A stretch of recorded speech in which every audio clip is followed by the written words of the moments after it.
سعادت حاصل کروں گا۔ پیغمبر اکرم نے ارشاد فرمایا ہے اطلب العلم من المہد الی اللحد، علم طلب کرو گہوارہ سے گور تک، یعنی جھولے سے قبر تک، بچپن سے زندگی بھر تک۔ یہ ایک ایسا فرمان نبوی ہے کہ جس کی بنیاد پر ہر شخص خواہ وہ علم کے کسی بھی مرتبے پر فائز ہو، وہ طالب علم کہلاتا ہے۔ حضور کی حدیث کے مطابق چونکہ ہم سنت رسول کے قائل ہیں اور حدیث نبوی کو حرف آخر سمجھتے ہیں، لہٰذا ہم اپنے آپ کو طالب علم کہلانا فخر سمجھتے ہیں۔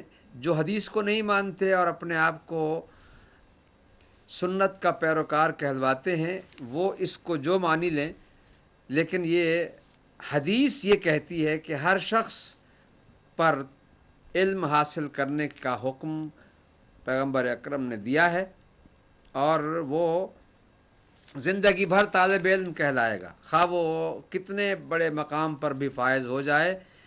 طلب علم چونکہ اس کی کوئی انتہا نہیں ہے، لہٰذا ہم یہ کہتے ہیں کہ ہم حدیث رسول کے مطابق زندگی بھر طالب علم ہیں۔ اب کوئی یہ سمجھتا ہو کہ وہ علم کے اس مقام تک پہنچ چکا ہے کہ اب اسے علم حاصل کرنے کی ضرورت نہیں ہے، تو اس کا مطلب یہ ہے کہ وہ حدیث رسول کی نفی کر رہا ہے کہ اب مجھے لحد تک علم حاصل کرنے کی ضرورت نہیں جو آپ نے کہا ہے۔ معاذ اللہ، معاذ اللہ۔ ہم ہمیشہ اس بات پر، اور ویسے تو ہم جو اہل بیت علیہم السلام کے ماننے والے ہیں، ائمہ علیہم السلام نے فرمایا ہے کہ نحن العالمون و شیعتنا متعلمون، ہم عالم ہیں اور ہمارے شیعہ متعلم ہیں، یعنی طالب علم ہیں۔ کسی اور مذہب کے امام نے دعویٰ نہیں کیا کہ ہم عالم ہیں، یعنی ہمیں یہاں آ کر علم حاصل کرنے کی ضرورت نہیں ہے، ہمیں اللہ نے پیدا ہی عالم فرمایا ہے۔ لہٰذا وہ لوگ کہ جو ائمہ اہل بیت علیہم السلام کو اپنا امام مانتے ہیں، وہ یقیناً ان کے علاوہ سب کو طالب علم سمجھتے ہیں، اور حدیث نبوی بھی یہی ہے، لہٰذا طالب علم ہونا ہمارا فخر ہے اور حدیث نبوی کے مطابق ہے۔ ہم ہر لمحہ حصول علم کے محتاج۔ اطیعوا اللہ و اطیعوا الرسول و اولی الامر منکم کی بحث میں ہم نے یہ ثابت کیا ہے کہ یہاں اطاعت رسول و اولی الامر ایک ہی ہے، لہٰذا دونوں کا معیار انتخاب بھی ایک ہی ہونا چاہیے۔ آج یہاں اس بات کی طرف اشارہ کرنا ضروری سمجھتا ہوں کہ یہی آیت دلیل عصمت بھی ہے کہ اولی الامر کو معصوم ہونا چاہیے۔ کیوں؟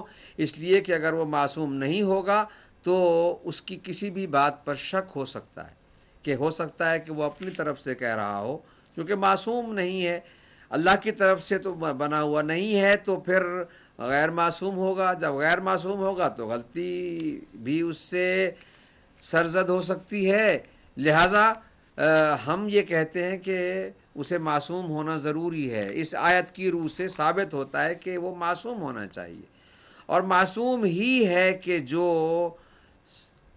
نبی آخر الزمان صلی اللہ علیہ وآلہ وسلم کے علم کا حامل ہونے کے حوالے سے لوگوں کو اللہ کی راہ دکھا سکتا ہے۔ اب یہاں تک بات رہی، اگر اس کو عموم کیا جائے، عام کیا جائے کہ ہر حاکم، فاسق و فاجر، ظالم و عادل سبھی جو ہے وہ اولی الامر بن سکتے ہیں، تو اس میں مشکل یہ آئے گی کہ وہ حضرات کے جو حضور کی صحبت مقدسہ میں بیٹھتے تھے اور اس کے باوجود قرآن مجید نے انہیں منافق کہا، ان کے بارے میں یہ کہنا ذرا مشکل ہو جائے گا کہ وہ بھی اولی الامر بن سکتے ہیں، اور انہیں صلاحیت ہے کہ اگر لوگ ان کا انتخاب کر دیں۔ اگر کر دیں تو بڑی مشکل ہو جائے گی کہ پھر انہیں ماننا پڑے گا، اور نہیں مانیں گے تو جیسا کہ بعض ہمارے دوسرے بھائی اعتقاد رکھتے ہیں کہ وہ پھر آئے اولي الامر کی خلاف ورزی ہو جائے گی کہ اگر ہم فاسق و فاجر یا یزید جیسے حاکم کو اولي الامر نہ مانیں گے تو آیت کی خلاف ورزی ہوتی ہے، اور ادھر حضور نے فرمایا ہے کہ جس کو تم چن لو. اور پھر اس وقت جو وہاں پر موجود تھے، جو ہم نے کل اشارہ کیا تھا حدیث کرتاس پر، مفصل بحث جب آئے گی تو اس پر مزید وضاحت کریں گے کہ یہ جو کہا جاتا ہے کہ ان پر فلاں صاحب نے یہ کہا کہ ان پر درد کی شدت ہے، یہ تہمت ہے، گستاخی رسول ہے. آج میں یہ واضح کر دینا چاہتا ہوں کہ ہم صحابہ کرام کی شان میں گستاخی نہیں کرتے ہیں. ہم گستاخان رسول کو بتاتے ہیں کہ بیان کرتے ہیں کہ وہ کون ہیں. ہم گستاخ صحابہ نہیں ہیں. گستاخ رسول صحابہ کی نشاندہی کرتے ہیں اور کچھ نہیں کرتے. جن لوگوں نے رسول اللہ کے شان میں گستاخی کی ہے ان کی نشاندہی کرتے ہیں. یہی ہمارا جرم ہے. اگر جرم ہے تو ہم کسی صحابی کے بارے میں گستاخی نہیں کرتے. ہم اس سے مبرہ ہیں، بالکل بری ہیں اس الزام سے جو ہم پر لگایا جاتا ہے کہ جی یہ صحابہ کرام کی گستاخی کرتے ہیں. ہم کیوں گستاخی کریں؟ وہ تو حضور کی صحبت میں بیٹھنے والے اتنے اچھے انسان تھے جنہیں حضور کی صحبت نصیب ہوئی. اب انہوں نے اس اچھائی کو باقی رکھا یا نہ رکھا یہ ایک دوسرا مسئلہ ہے.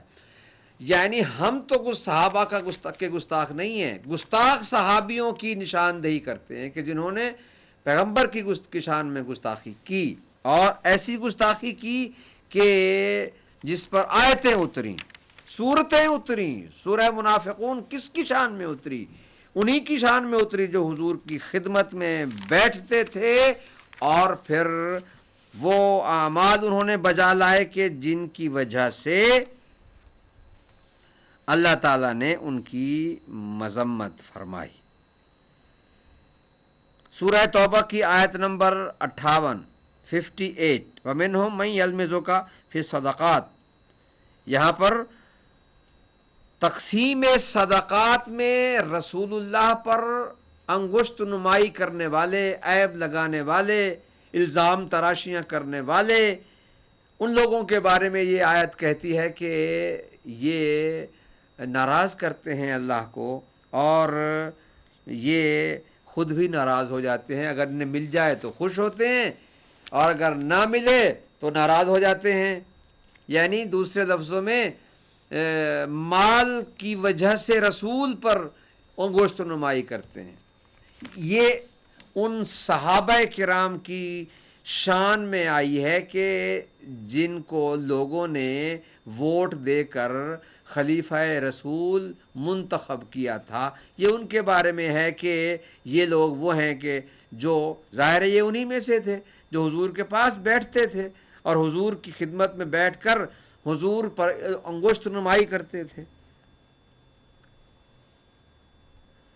اور پھر اس کے بعد ارشاد الہی ہے وَمِنْ أَهْلِ الْمَدِينَةِ مَرَضُوا عَلَى النِّفَاقِ لَا تَعْلَمُهُمْ نَحْنُ نَعْلَمُهُمْ سَنُعَذِّبُهُمْ مَرَّتَيْنِ. کہ اہل مدینہ میں سے کچھ وہ لوگ ہیں کہ جو نفاق پر ہی قائم ہیں، ہر وقت نفاق کرتے رہتے ہیں. اللہ فرماتا ہے کہ اے میرے حبیب تو نہیں جانتا، ہم انہیں جانتے ہیں، ہم انہیں 2 مرتبہ عذاب کریں گے. یہ وہ لوگ ہیں کہ جو ظاہر ہے جو مدینے میں رہتے تھے وہ حضور کی خدمت میں بھی شرف یاب ہوئے